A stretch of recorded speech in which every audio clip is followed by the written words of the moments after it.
네, 안녕하세요, 여러분. 저는 건신대학원대학교 대한교육학과 주임교수로 있는 하태욱이라고 합니다.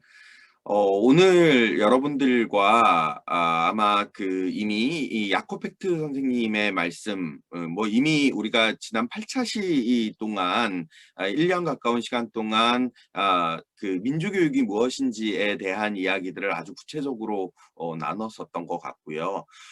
그리고 이미 100년의 역사를 가진 올해로 100주년을 맞았죠. 서머힐 학교의 교감 선생님이신 헨리 레드헤드 선생님, 그리고 앞으로의 미래 교육에 대한 이야기들을 왕성하게 하고 계시는 수가타 미트라 교수님의 말씀들을 들으셨을 거라고 생각합니다. 그런 분들의 이야기들이 과연 한국적인 맥락에서 어떤 의미를 가질 것인가, 그리고 전망을 가지고 우리가 대한교육 혁신학교 뭐 이런 이야기들을 지난 우리가 20여 년간 해왔었던 교육운동들을 한 단계 더 나아가서 민주교육이라고 하는 새로운 미래적인 관점으로 어떻게 전망하고 실천해 나갈 것인가에 대한 한국적인 맥락의 이야기들을 오늘 함께 좀 나눠 볼까 합니다. 네. 저는 80년대에 학교를 다녔었고요.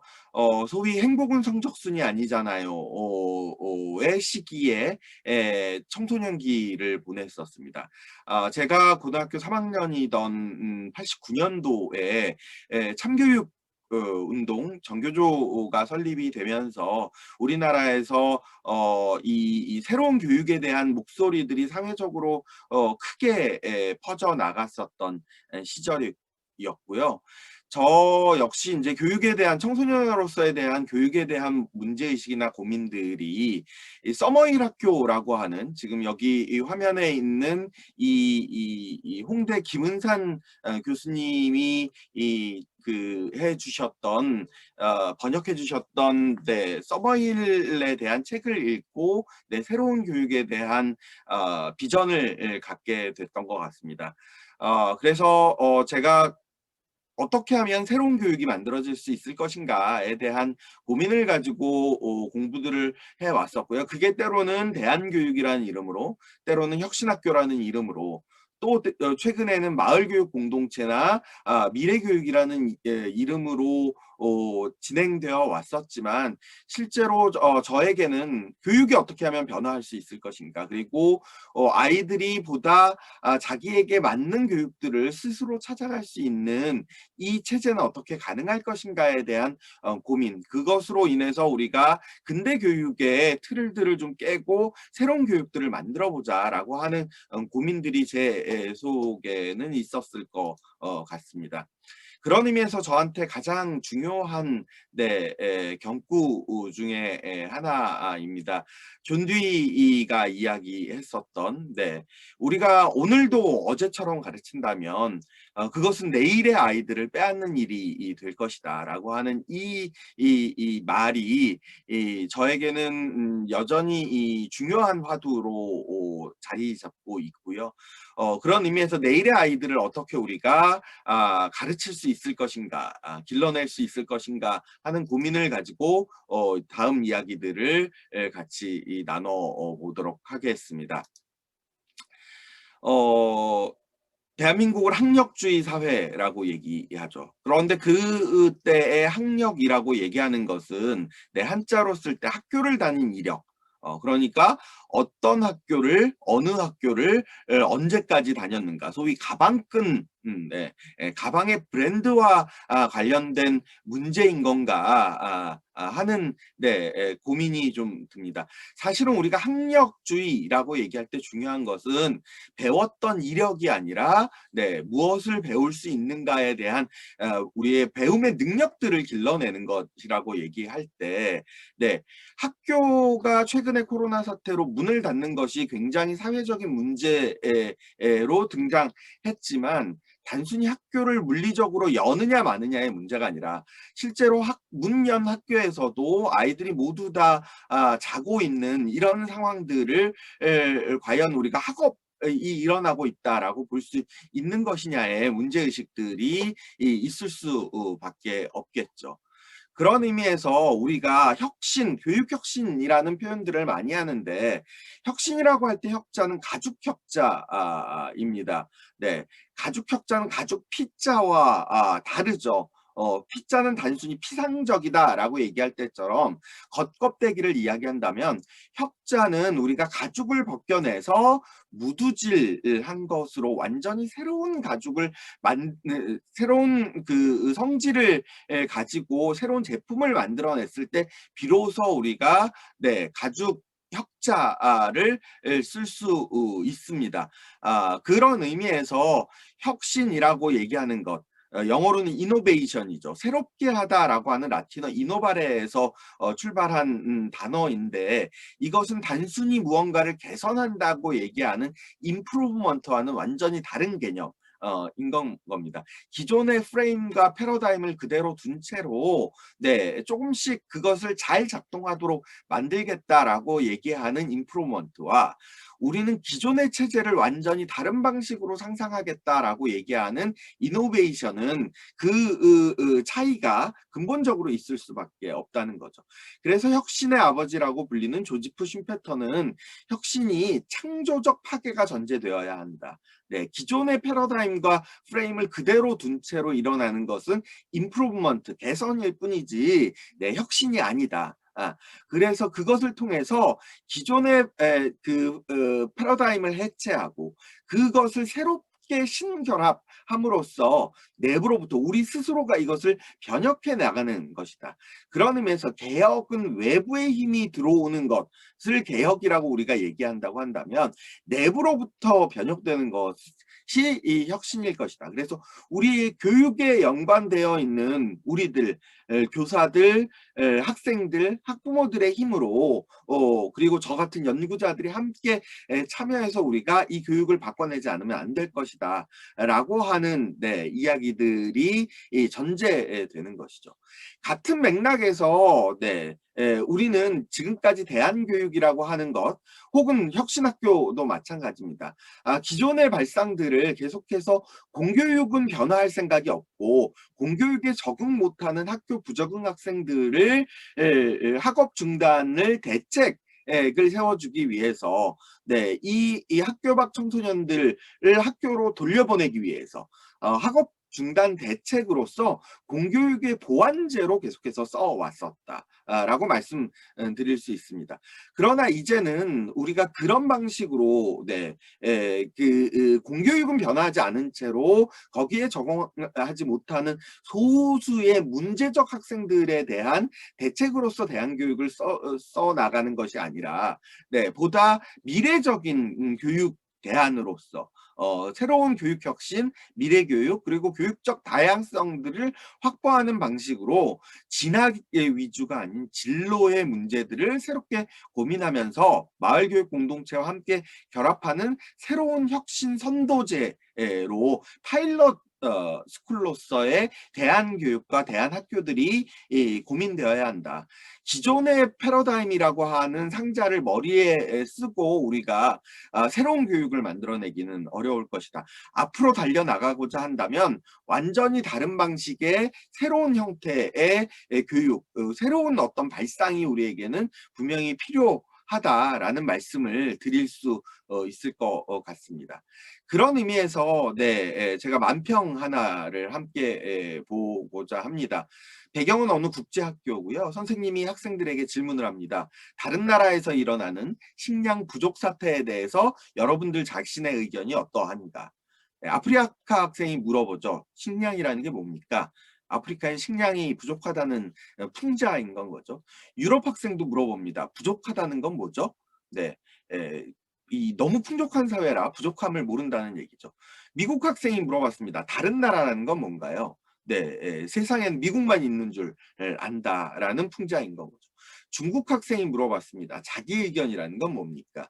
네, 아마 이게 서구의 어떤 만평가가 중국의 언론의 자유 문제를 풍자하기 위해서 그린 것이 아닐까 싶습니다. 그런데 저는 이걸 보면서 그런 생각이 들었습니다. 이게 만약에 한국의 만평가가 그렸고 교육의 문제를 풍자하기 위한 거였다고 한다면 밑에 한국 학생이 등장하는 거죠. 그리고 질문합니다. 그거 시험에 나옵니까? 네. 그러니까 우리 아이들은 전 세계에서 일어나는 다양한 문제들, 또 식량난의 문제들, 이 다른 나라의 문제들, 자기 자신의 의견의 문제들을 가지고 살아갈 것인데, 우린 그런 것들은 다 의미가 없어. 교과서에 나오는 것들, 시험에 나오는 것들을 중심으로 열심히 하면 너의 삶이 보장될 거야 라고 이야기해 왔던 거죠. 왜 이렇게 이야기하게 되었는가? 사실은 학교라고 하는 제도는, 근대 학교라고 하는 것은 기본적으로 산업혁명기, 이 근대 사회의 산물입니다. 그랬을 때 이전의 사회가 신분제 사회였었고, 너의 부모가 누구냐에 따라서 귀족의 자녀는 귀족인 건 거고요. 농노의 자녀는 농노였던 거죠. 그러니까 내가 어떤 사람이고 무엇을 배우느냐가 중요한 것이 아니라 나의 부모가 누군가에 따라서 나의 삶이 결정되는 시대였었다고 한다면, 근대 사회로 이것이 넘어오면서 너의 부모가 누구이든 학교라고 하는 공간에 와서 모두 다 똑같은 것들을 함께 배웠을 때 네가 어떻게 그것을 배워내느냐에 따라서 너의 삶이 완전히 달라질 것이다 라고 얘기하는, 소위 메리토크라시, 능력주의 사회를 만들어내는 가장 중요한 기능을 가지는 기관으로서 근대 학교라고 하는 것이 등장했다는 거죠. 그런데 이것이 후기 근대로 오면서 이 다양성의 시대가 등장하게 되면서 모두 다 똑같아져라 라고 하는 이 신분제 붕괴, 메리토크라시의 시대에 만들어진 제도로서는 잘 맞지 않는 그런 문제들이 등장하기 시작했고, 그 시대를 우리가 학교 붕괴의 시대라고 부르게 되는 거고, 그때부터 교육에 대한 대안과 혁신들이 모색되게 되었던 겁니다.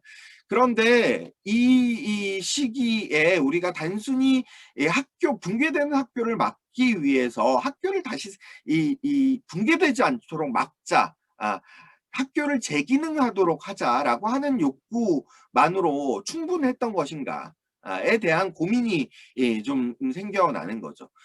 학교는 이미 우리가 후기 근대를 넘어서 탈근대 시대로 오는 이 시점에 이 근대의 산물이었던 근대 학교를 무너지지 않도록 막는 것이 맞느냐, 아니면 아예 새롭게 해체하고 새로운 교육을 이야기하는 것이 맞는 것이냐라고 얘기했을 때 대안의 프로젝트, 혁신의 프로젝트들이 완전히 달라져야 되는 요구들이 생겨나게 된 겁니다.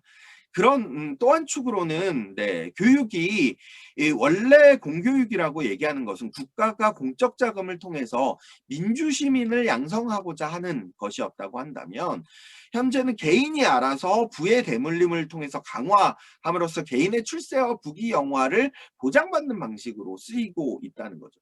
이것을 다시 민주시민의 양성이라고 하는 공교육의 공공성 회복이라고 하는 지점으로 어떻게 되돌릴 것이냐 하는 요구들이 우리 사회가 점점 더 민주화되면서 등장할 수밖에 없는 그런 상황 속에 놓이게 된 겁니다.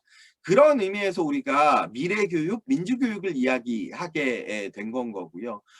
그런 측면에서 중요하게 혁신론자들이 이야기하고 있는 것은, 더 이상 우리 사회가 파이프라인의 공급, 주어주는 것들을 그대로 받아먹는 방식으로는 곤란하다. 이 사진에서 보시는 것처럼 단순히 이 제조사가 만들어준 이 거대한 스마트폰, 핸드폰이 어떻게 하면 점점 더 작아질 수 있을 것이냐, 새로운 신제품이 나오기만을 기다리는 수동적 소비자의 방식에서 스마트폰으로 우리가 시대가 변화하면서 플랫폼의 방식으로 바뀌었다고 하죠. 그래서 내가 필요한 앱들을 언제든 내가 필요한 대로 다운받아서 구성해서 사용하게 되는 이런 새로운 플랫폼의 방식들이 우리의 삶을 변화시키고 있는 것이라고 한다면, 그 플랫폼적인 방식으로 학교 역시 내가 필요한 이미 구성된 교육과정들을 그대로 받아먹는 파이프라인의 방식이 아니라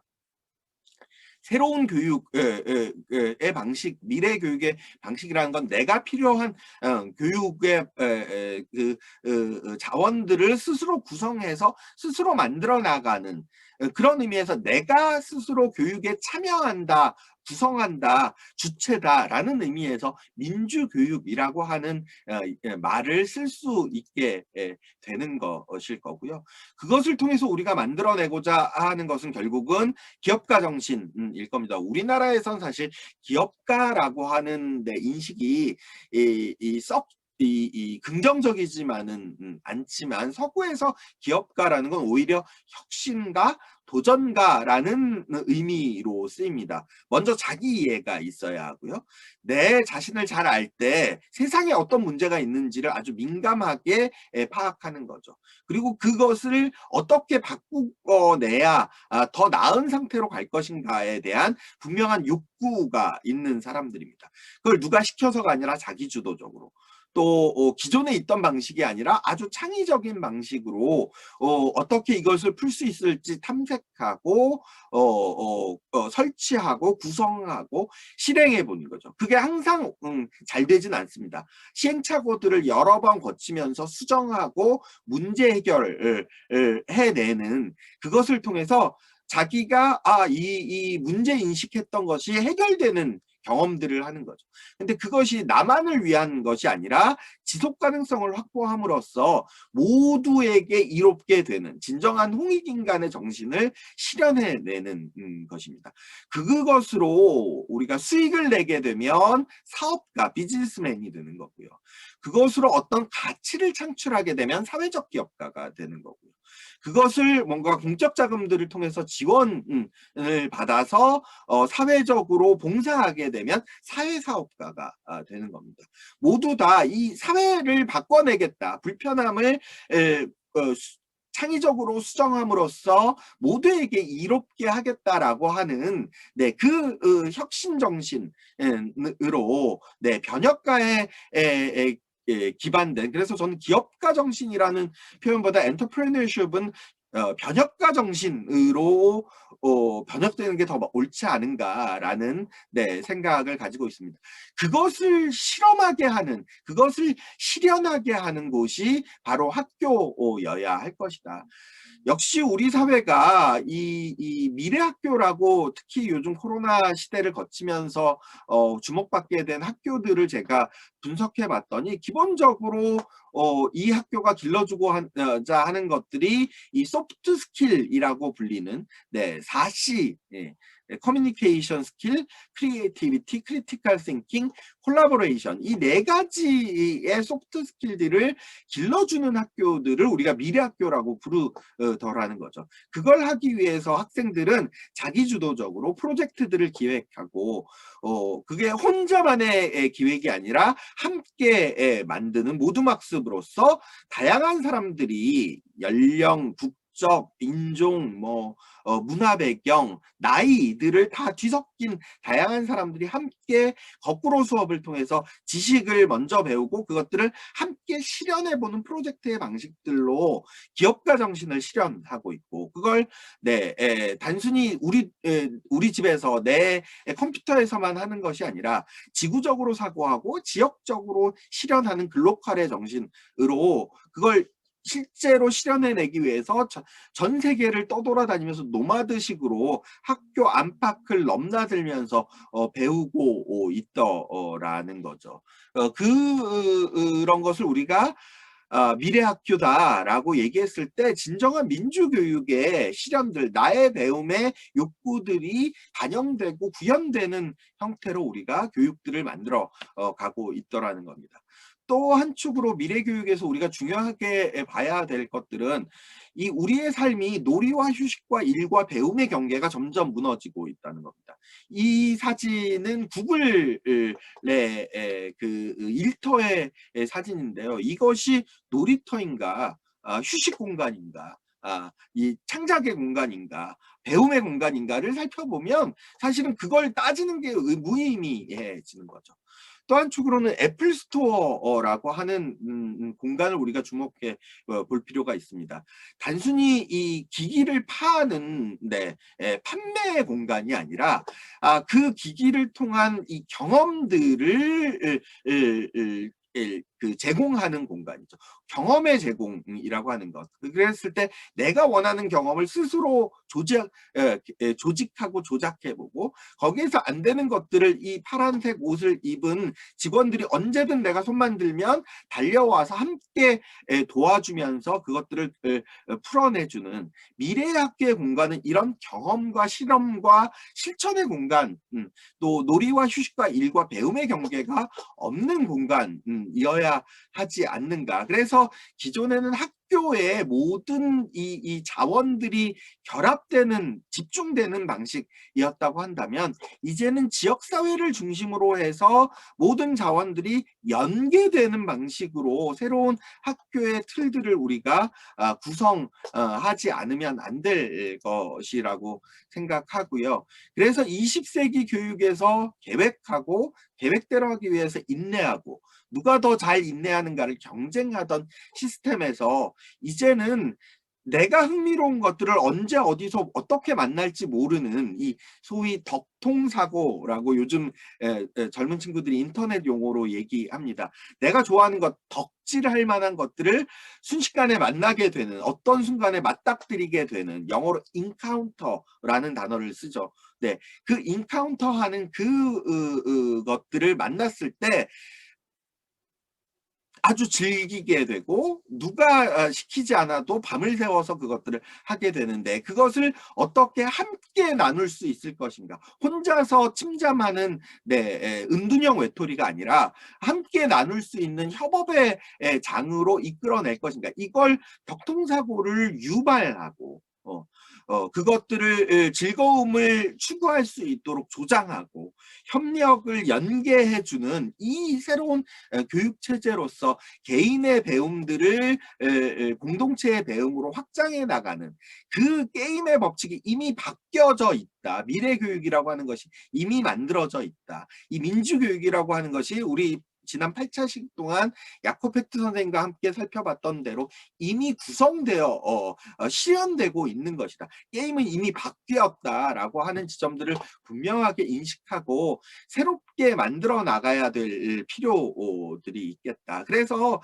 지금까지 우리가 대한교육운동 25년, 혁신학교 운동 15년들을 했을 때 기존의 학교들을 이 무너지고 있는 학교 붕괴되는 이 학교들을 어떻게든 버텨내자, 제대로 기능하게 하자를 한 단계 넘어서서 이제는 새로운 교육, 학생이 주체가 되는 교육들을 실현해내자, 구현해내자라고 하는 지점에서 그것들을 만들어낼 주체들을 같이 형성하고요. 교육과정들을 기존의 틀이 아닌 완전히 새로운 틀로 상상해내고요. 기존의 방식으로 평가하지 않고 선발 중심의 평가로 가지 않고 그것들을 우리가 마을과 함께 만들어낼 수 있는 그런 구조가 필요하고요. 그걸 하기 위해선 이 제도적 제약들을 어떻게 뛰어넘을 것인가, 교사들을 어떻게 선발하고 그런 상상력을 가진 그런 실천력을 가진 교사들을 어떻게 선발하고 양성 교육하고 배치하고 소진되지 않도록 할 것인가. 그리고 그것이 하나의 어떤 독특한 학교가 아니라 우리 교육 전체를 바꿔내는 확장성으로 어떻게 연계할 것인가. 그것을 위해서는 교육 관청을 중심으로 한 우리 국가적인 어떤 의지가 필요할 것이고요. 그것을 단순히 아까 말씀드린 대로 부적응 아들이 가는 공간, 아주 이상한 공간으로 브랜딩하는 것이 아니라 우리 사회가 함께 만들어가야 될 중요한 미래로서 브랜딩하고 PR하는 것도 저는 중요하게 필요하다고 생각하고요. 그것이 일회성적인 어떤 흐름, 어떤 특정 정권의 문제가 아니라 네, 지속 가능성을 가지고 우리가 함께 만들어 나가면서 확장시킬 수 있는 흐름으로 가져가야 할 것이라는 생각이 듭니다. 그런 의미에서 우리가 함께 이런 교육들을 만들어 나갈 수 있는 네, 틀들을 같이 만들어 가기를 바라면서 네, 앞으로도 더욱 이런 문제에 대해서 함께 고민하고 실천하는 네, 우리들이 될 수 있었으면 좋겠습니다. 그 자리에서 다시 만나 뵙기를 희망하면서 오늘 이야기를 마치도록 하겠습니다. 고맙습니다.